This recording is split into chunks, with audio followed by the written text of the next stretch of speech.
Hello, welcome to Weathersfield Proctor Library Storytime. I'm Glenna Coleman, Youth Services Librarian, and here's our Library Bear. Today is St. Patrick's Day, and so we have a story that involves Ireland for you. This is called Jamie O'Rourke and the Pooka, and it is by Tomie de Paola.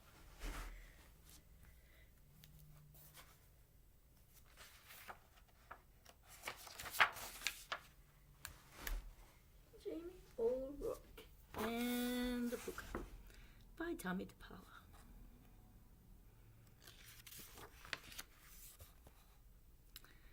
Jamie O'Rourke, Eileen said, "Wake up, I've something to tell you." Jamie, who was the laziest man in all of Ireland, was sleeping in the warm sun outside their cottage. His wife gave him a shake. Wake up, for heaven's sake," Eileen said again. "I'm not sleeping," Jamie answered with a yawn. "Sure, I was sitting here thinking."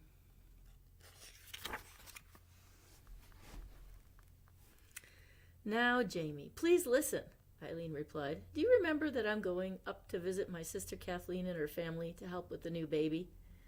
Jamie let out a snore. Eileen poked him. "What are you doing, woman? Can't you see I'm right in the middle of solving a great problem?" Jamie answered. "Well, now that all the fine thoughts I was having have clear flown out of me head, you might as well tell me what's going on."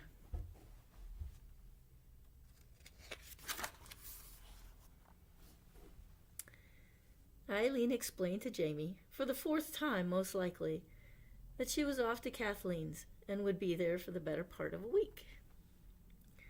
"Now," Eileen went on, "I've cleaned the cottage from top to bottom. I've cooked all kinds of good things and put them in the larder. All you'll have to do is the washing up each night and give a quick swipe of the broom every now and then." Well, me darling, you're too good for the likes of me," Jamie said.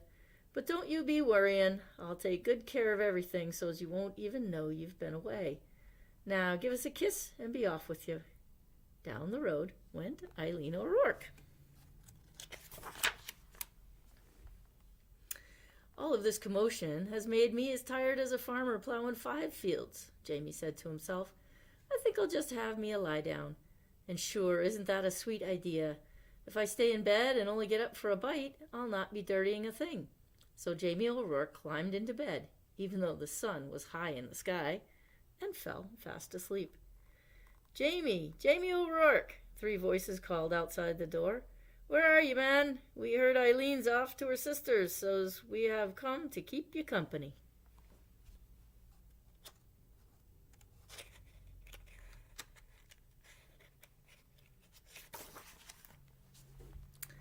Jamie woke up and recognized the voices of his cronies, Patrick, Michael, and Seamus. Jamie got out of bed, and since he hadn't taken off his clothes, he didn't have to be putting them on again. Come in, lads," Jamie said, opening the door.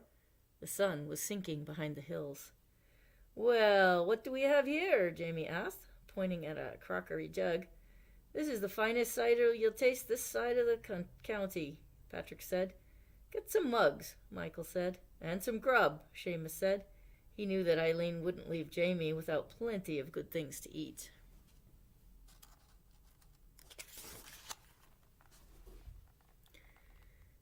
When the food was on the table, and mugs, plates, and knives and forks too, they all sat down. They had themselves a fine old time, laughing and eating until it was time to go home.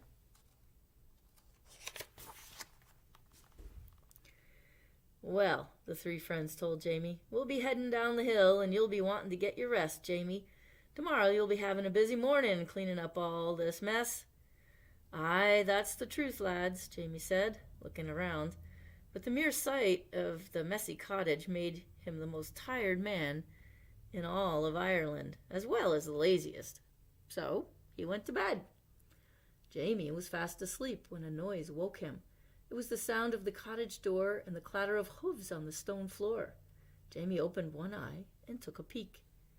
And what a sight he saw! He couldn't tell if it was a man or a donkey standing there. Whatever it was, it had long ears and a tail. "Saints preserve us," Jamie whispered.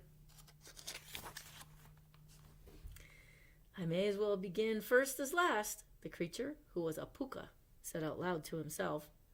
He stirred the fire, poured some water into a big pot, and put it on the fire. As soon as the water was hot, the Pooka washed the dishes, the mugs, and the cutlery. He put the leftovers in proper dishes and back into the larder. He swept the floor and gave the fire a good raking. Then the Pooka left the house with such a slam of the door, Jamie nearly fell out of bed.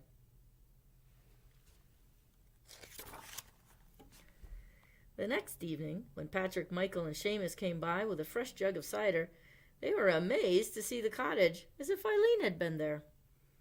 "How did all this happen?" they asked. "Well, me lads," Jamie replied, "I got up with the birds and cleaned it all up, just like any good husband would do when his darling wife is away."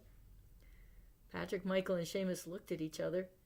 They didn't really believe Jamie, but there it was. So the four friends had another grand time, just like the night before.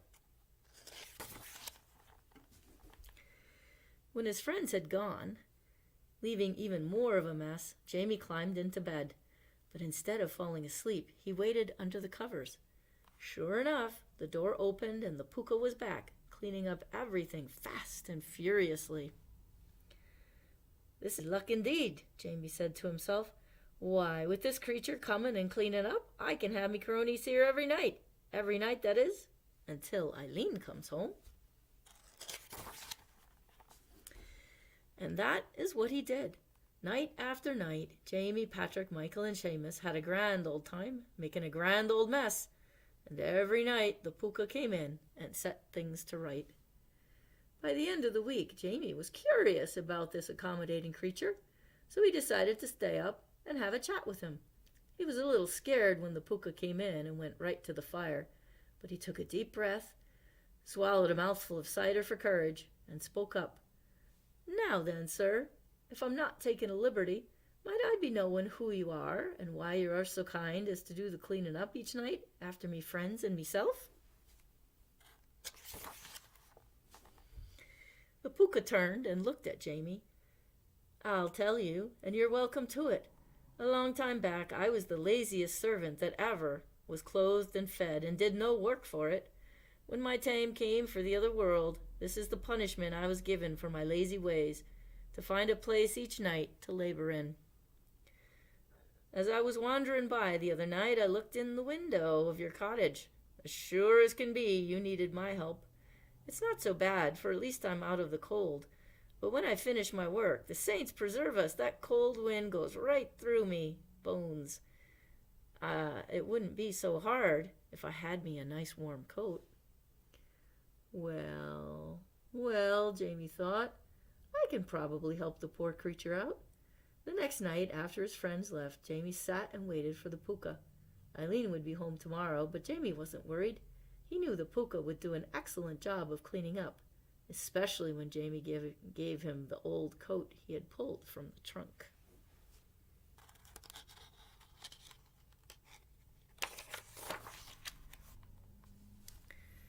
As soon as the Pooka came in, Jamie showed him the coat. He helped him into it and buttoned it up. The Pooka went to the mirror. He was most pleased with what he saw.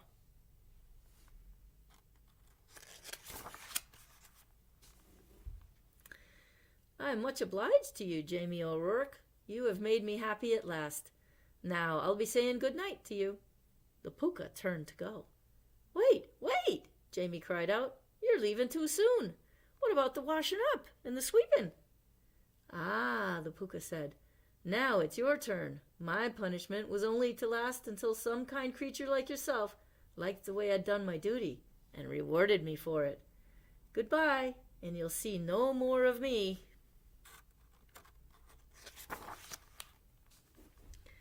The Pooka left, and there was Jamie with the mess.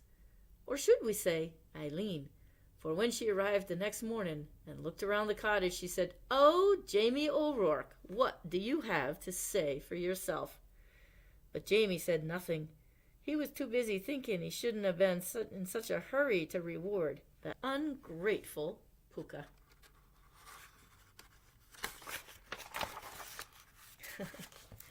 Well, I hope you enjoyed the story of Jamie O'Rourke and the Pooka by Tomie de Paola. Join us again, Library Bear and me, for Weathersfield Proctor Library Storytime. I'm Glenna Coleman, Youth Services Librarian.